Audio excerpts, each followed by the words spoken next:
I have no herbs in here. It's fine. We're role-playing anyways. Half this stuff don't even happen. It's okay. It's not real, guys! It's not real! It's a new adventure! The Tom walked, his paws burning from the heat of the Thunderpath, but he knew no clan cats would dare come this close to the Thunderpath just to chase him off. Rain fell on his maw. Ugh, just my luck, he scoffed out, seeing the dim light of the barn through the thick rain.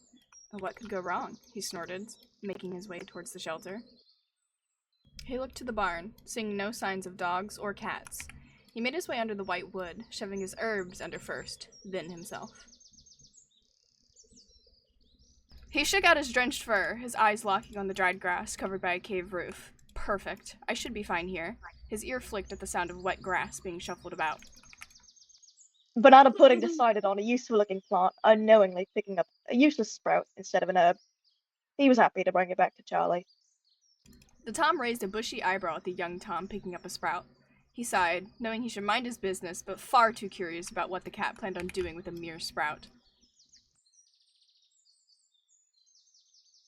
What do you plan on doing with that? He asked, peering over the cat's shoulder.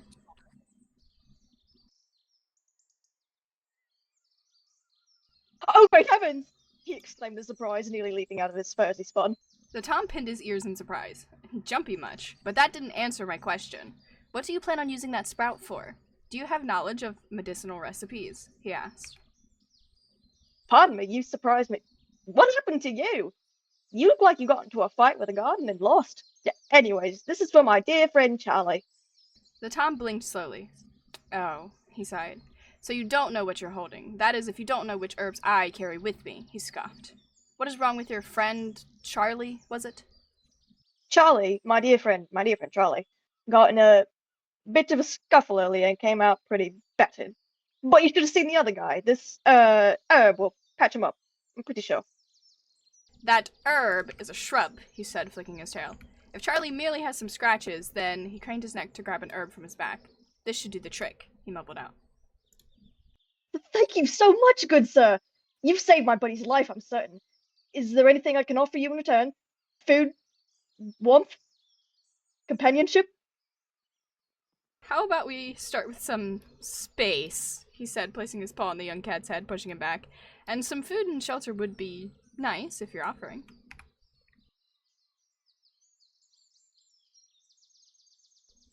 My name? He cleared his throat. My name is Thorne, he said, looking away for a brief moment. I'm just a rogue, wandering the lands in suit of knowledge. Thorne. What a lovely name. I, myself, am BannaPudding.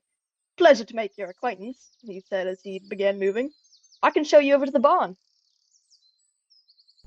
He followed the sweet-smelling Tom, looking around at the large red tree, flicking his tail as he headed into its hollow. Hey, Thorne, what's a cat's favorite color?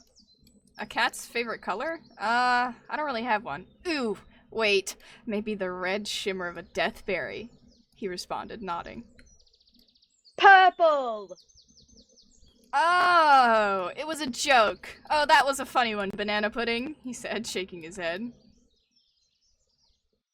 BannaPudding's face lit up at the approval and praise, giddy, and then looked to Charlie with a smile. Charlie, look what I found, a plant and a cat. Charlie's ears pinned. The Tom was back with a strange orange thing. What is this? Who is this? The Tom's ears perked up. BannaPudding, what do we tell you about talking to strange cats? He said with a sniffle, jumping down from the box. The Tom stepped forward, shouldering past BannaPudding, standing in front of him. Don't get on him before you know why I'm here, he said, looking at the gruesome cut on the gray feline. He leaned his maw forward. That cut. He leaned down and grabbed the dock leaves from BannaPudding. These will help with that nasty infection. He stepped forward. The Tom walked up to Banana, helping him up as he dusted off the hay on his pelt with his tail.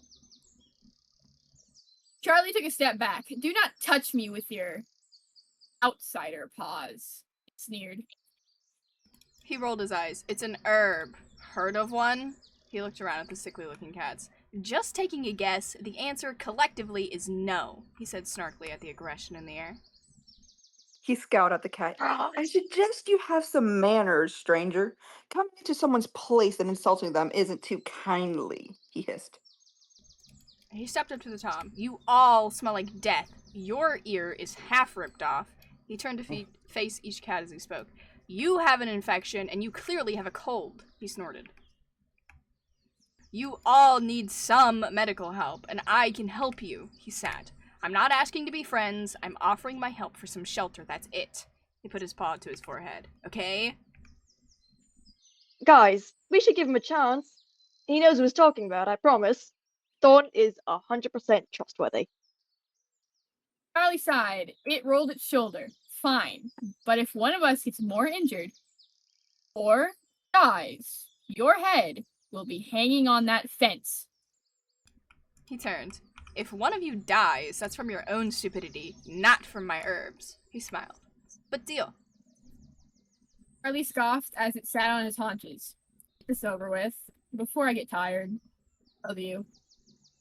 He stepped forward. Now don't claw my ears off, because I'm warning you, this will sting, he said, chewing up the dock leaves and applying them to the cat's infected wounds.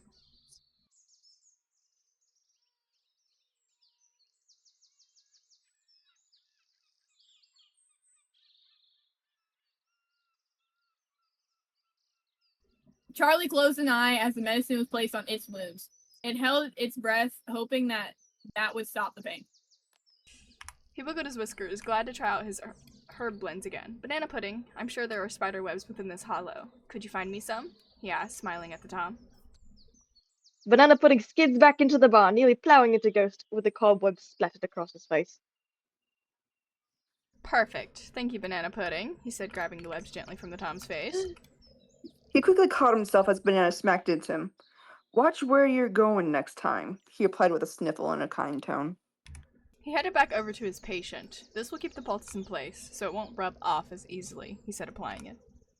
Charlie rolled its shoulder as the pain slowly settled into a dull ache. Yeah, pull, whatever. He shook out his fur, the smell of herbs drafting from him. He headed over to Ghost. Let me see. He grabbed an herb from his back. Here, this should clear that up. It don't look that bad. He scowled to the strange cat before picking up the herb, laying on his sight to deem it safe before eating it. Thanks, he grumbled. He looked over at the Tom with the torn ear. I'll have to go out and grab some more herbs for that. He let out a yawn. But I'm far too tired. Give me until sun high and I'll head out for you. He gathered some dry grass and began to clean himself, settling down to take a long nap.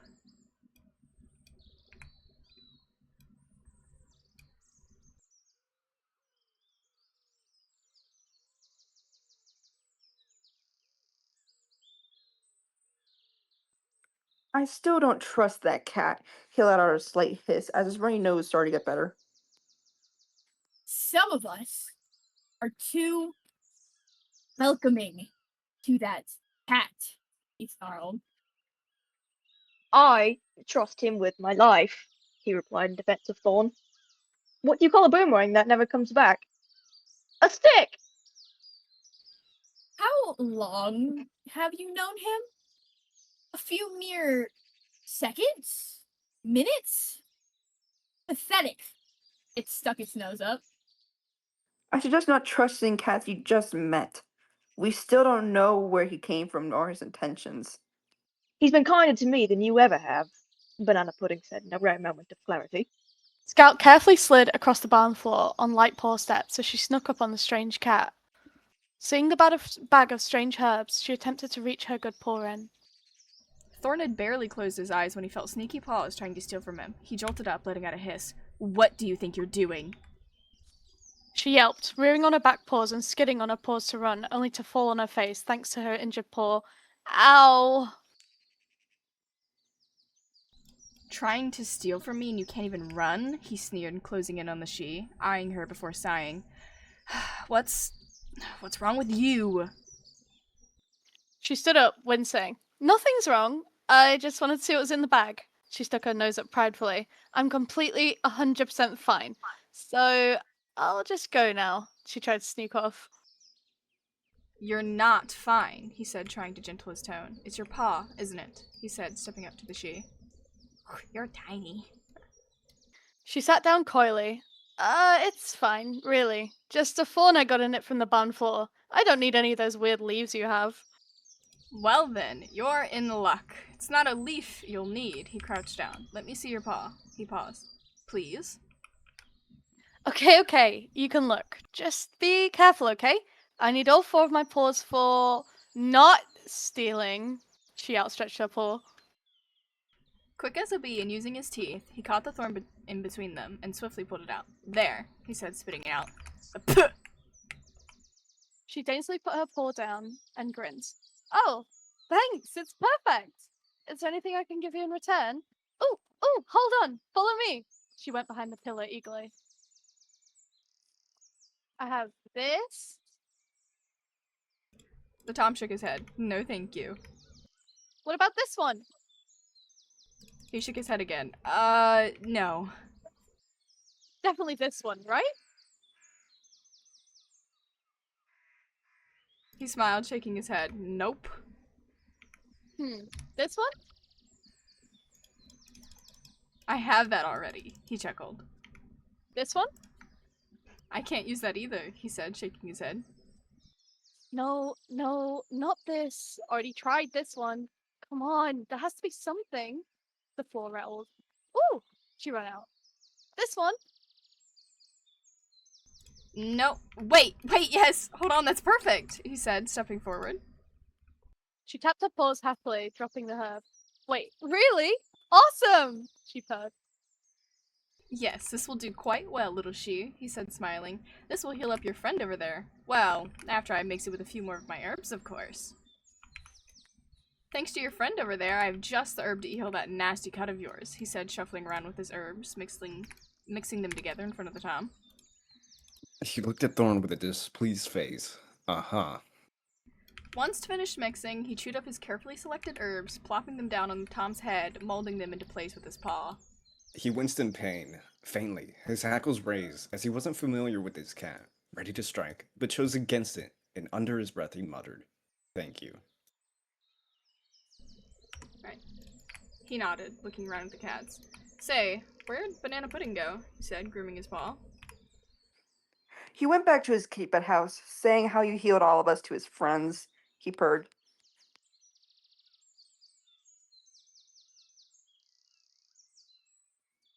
He leaves a lot. Probably went to sing your praises to the house cats and the humans. Charlie grumbled.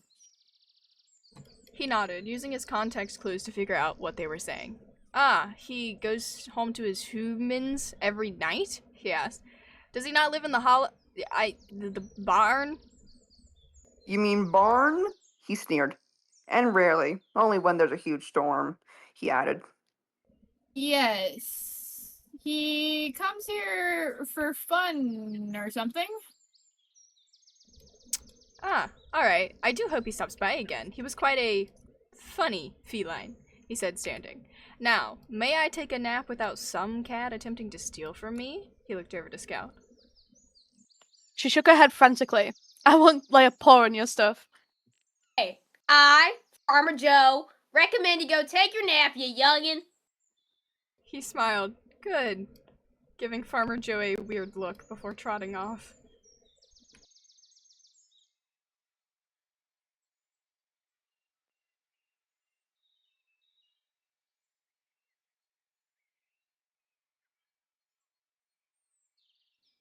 Charlie gripped the rabbit in his maws and scaled the boxes. Charlie approached the sleeping feline, the rabbit swinging in his maw.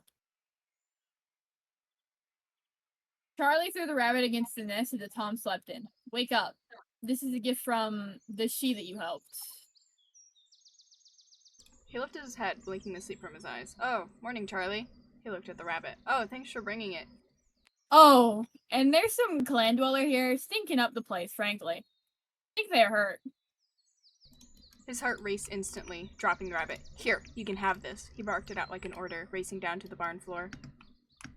Farmer Joe dragged in the unknown feline. Get in, you little nugget. I knew you was trying to, do stuff, and that won't happen because I'm Farmer Joe.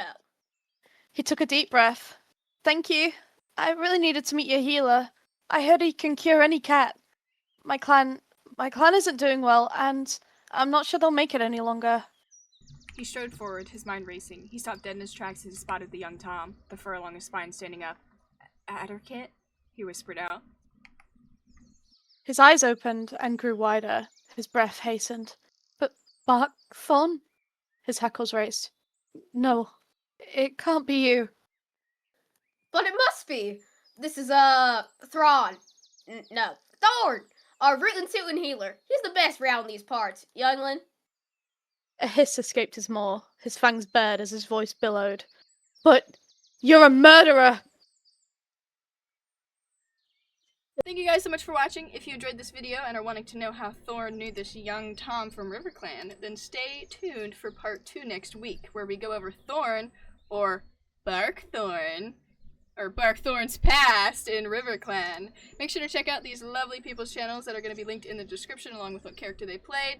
And don't forget to like and comment to show your support for these kind of videos, as it helps me out. And before we end off this video, I believe that Farmer Joe and BP have something they'd like to say. Farmer Joe says you subscribe or I'm coming to your house and telling you to get off my lawn because it's my house now. So subscribe. The two cannibals are eating a clown. One says to the other, "Does this taste funny to you?" And I think that's where we ended off. Okay, thank you guys so much for watching. Love you all. Bye! Bye!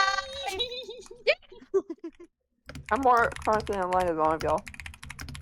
Yeah, I'm very not chronically. I have a J.O. so I can't. Wait, I wanna. Never mind. Dang, I should have picked up an herb and had it in my mouth this entire time, but no, I didn't think until that now. Yeah, you totally do. You totally do. I have no herbs in here. It's fine. We're role playing anyways. Half this stuff don't even happen. It's okay. It's not real, guys. It's not real. Ruined your immersion. You know what is real though? The voices. Okay, I have the nope.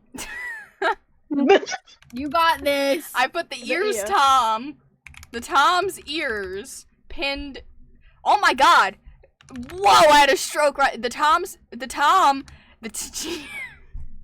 He sighed. I should remove that sigh. I don't need. He sighs a lot, okay? He's moody. Like a magician. Is this your card? It is! I'll be like, thank you so much, kind sir. Is there anything I can offer you? And then I can be like, a place to sleep would be nice. You can use my bed. Knowledgeable knowledge of the day. You can put your commands into system chat and it won't be a bubble above your head. The more you know. Whoa. Learning with Spice Fur. I'm Wow. just gonna put BP for BannaPudding so that I have more characters to use. I have a nickname! Wait, I kind of want to get a thumbnail. This is like almost thumbnail worthy. Oh. Hold on. Let me just turn off billboards. I gotta get this clip. Gotta get this clip. You've come so far. Why now are you pulling on my Really dick? on my dick. I'm gonna go real quick. I need to find a charger. I'll be right I back. normally slap your face off, and everyone here would watch. Guys, here's some advice. Listen up, biatch. Biatch. Spice. The only one that doesn't smell like death is BannaPudding. Oh, Okay. Let me go back to the drawing board with that one. Someone else can go. Scout carefully slid across the band door. Hold on. Scout carefully split. Okay. Hey, in this barn, we share everything. You just gotta live with that. Oh, I gotta go. No! BannaPudding! Fuck. Speaking. It's because I said whippersnapper. I isn't was it? looking up at my recording software and I thought you went speaking. Ah! And that's just what you were saying. I was like, what is wrong with Farmer Joe? You've disappointed me. No! Please don't do anything. Don't touch me. Don't touch me.